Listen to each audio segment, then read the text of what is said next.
Okay guys, mainit na. Iprito po natin ang pork. Ito pong iluluto ko ay para po sa pork steak.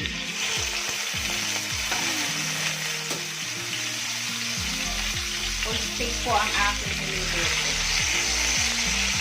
Papakita ko po sa inyo kung paano magluto ng pork steak. Masarap na pork steak. Prito po natin, guys.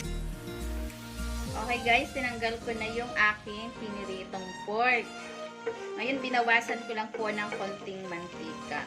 Doon po sa pinagprituhan niya, pwede na po natin doon iluto yung pork steak na ating gagawin. Ayan. Gigisa po tayo ng bawang. Ayan.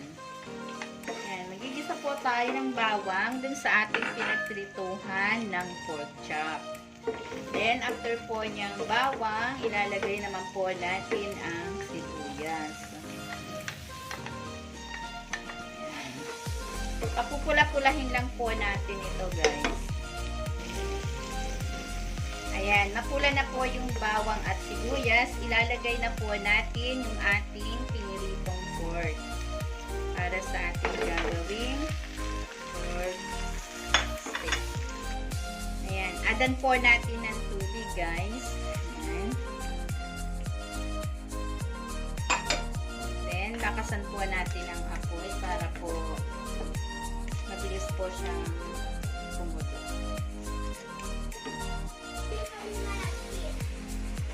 Ayan, kumukulo na, guys. Ilagay na po natin yung ating toyo. Yung pinagmarinatean po natin kanina, pwede po yun idagdag. Ito naman yung calamansi juice. Ayan. Yan po yung ating ilalagay na pang-asim. Mas maganda po yung calamansi juice kaysa po sa suka. So, lalagyan po natin ng oyster sauce. Simple lang po itong pagluluto ng pork steak. Simplehan lang po natin. Pero, pinasarap. Yan. Halu-haluin natin, guys, para kumalat po yung kanyang sauce.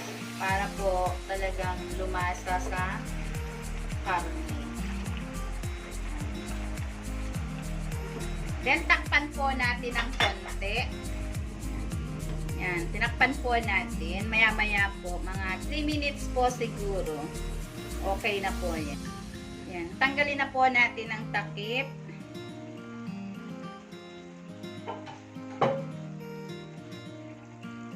Yan, lagyan po natin ng konting sugar. 1 tablespoon lang po.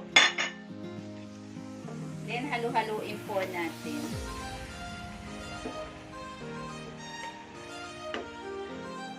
Yan, lagyan na po natin ng onion.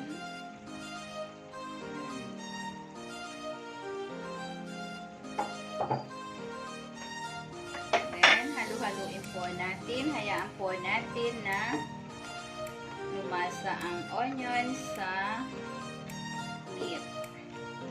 Then, takpan po ulit natin.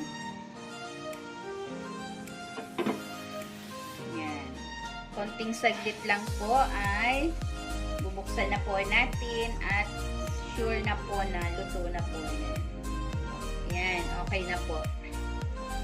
Yan. Super delicious po ang ating pork steak. Yan. Ito na po yung pinaka-last, guys, yung paminta.